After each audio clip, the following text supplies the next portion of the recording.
When you're getting into cycling, it's important to get the right ship, right? Go by your inseam. Each bike has its own measurement system. So realistically, I'm 6 foot, which means that this is a 58. If you guys are getting interested in this, I can kind of help you get some ideas on what you're gonna need to look for. Down here, we have the clipless pedals, which is kind of funny because they're clips, but they're called clipless pedals. They connect on the bottom of your shoe. Kind of helps you connect yourself to the bike, which gives you a better power ratio, meaning you can always pull up as you're pushing down, kind of doing some power transfer. Takes a little bit of getting used to. A lot of people are afraid of these kind of pedals, but once you get used to it, you'll never go back to just having your foot on a flat pedal. So for the first time in 2021, let's get this beast out on the road and see what happens.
So one thing about cycling you always got to be aware of is what's around these blind corners. Going super fast, you never know if a family's coming or shoot, even some other awesome bikers. So always take the corners a little bit slow when you're beginning. Another thing, when you're cycling, you got people behind you, maybe biking behind you. If you ever see something in the road, if you're first, like debris, you always want to point it out so that the bikers behind you, who are typically looking at your back wheel, they don't hit it too. But the coolest thing to do as a cyclist is learn how to spit so the people behind you don't get hit with your loogie. Let's crush this downhill.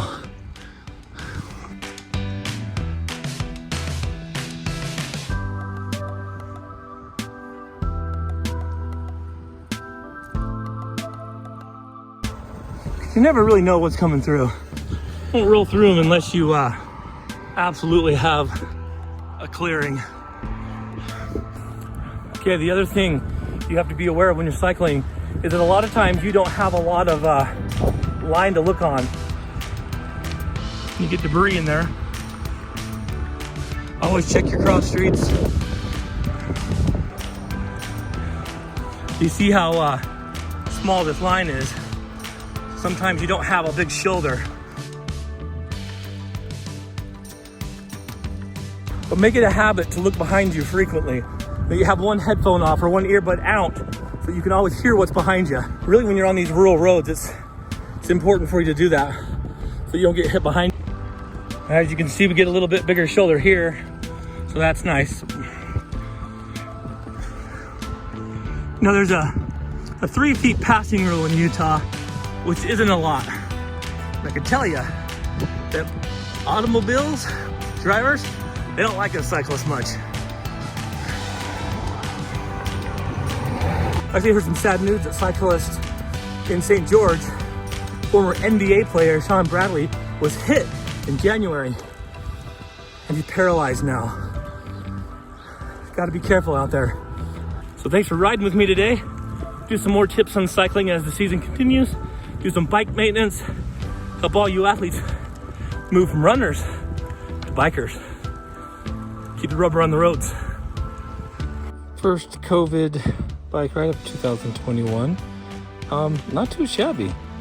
lungs are pretty good. A little bit of good stamina. Got some good recovery 4 days. I mean, I better stop stressing out.